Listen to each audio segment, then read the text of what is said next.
Hello friends, this is Jay Hendricks with Powerful Thought Daily. Today I wanted to continue in my series with Aion by Carl Jung. This is The Shadow.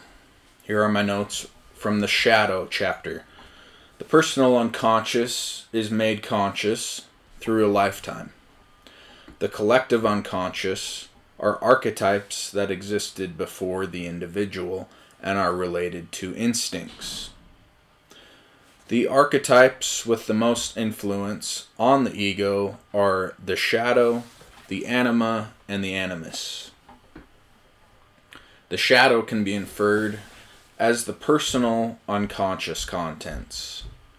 When positive elements of the personality are repressed, the ego takes on a negative role.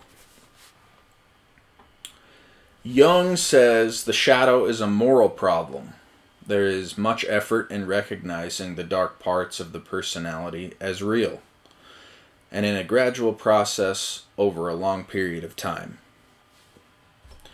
A close examination of the shadow indicates it has an emotional and autonomous quality, or a possessive quality.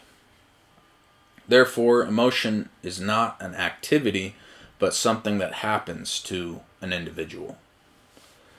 Emotion happens where there is weak adaptation and reveals inferiority and reasons for the weakness.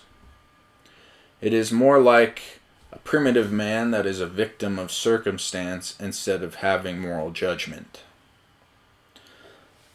With insight and goodwill, the shadow can reasonably be synthesized with the conscious personality, though with resistance.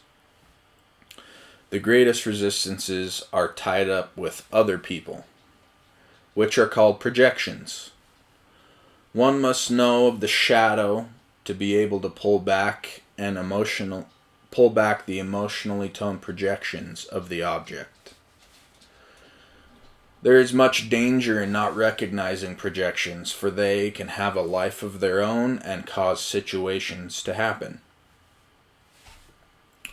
The unconscious does the projecting, and one meets with projections instead of making them. They meet with projections instead of making them. Projection isolates one from the environment and develops an illusory, relationship with it instead of a real one. So I'll repeat that.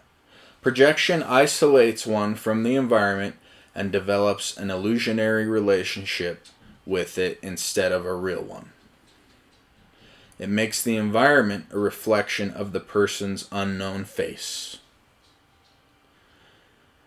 So basically, everything that bothers you is actually you.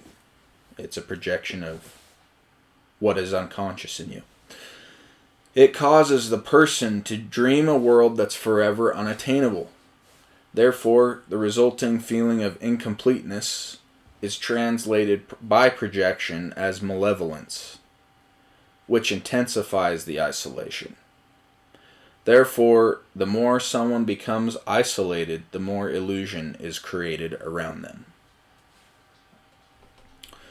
Beyond the projections of the personality are the projections of archetypes, or the animus for a woman, or the anima for a man. And these are the most stubborn projections, because they are more beyond the consciousness than the shadow. Therefore, it is fairly possible to recognize the relative evil in oneself, which would be the shadow, but it is far rarer and more shattering to, quote, gaze into the face of absolute evil. So it's pretty heavy stuff. That's the whole chapter, all my notes on that. Tell me what you think. Like and subscribe. I'm Jay Hendricks. This is Powerful Thought Daily. Have a good day. Bye.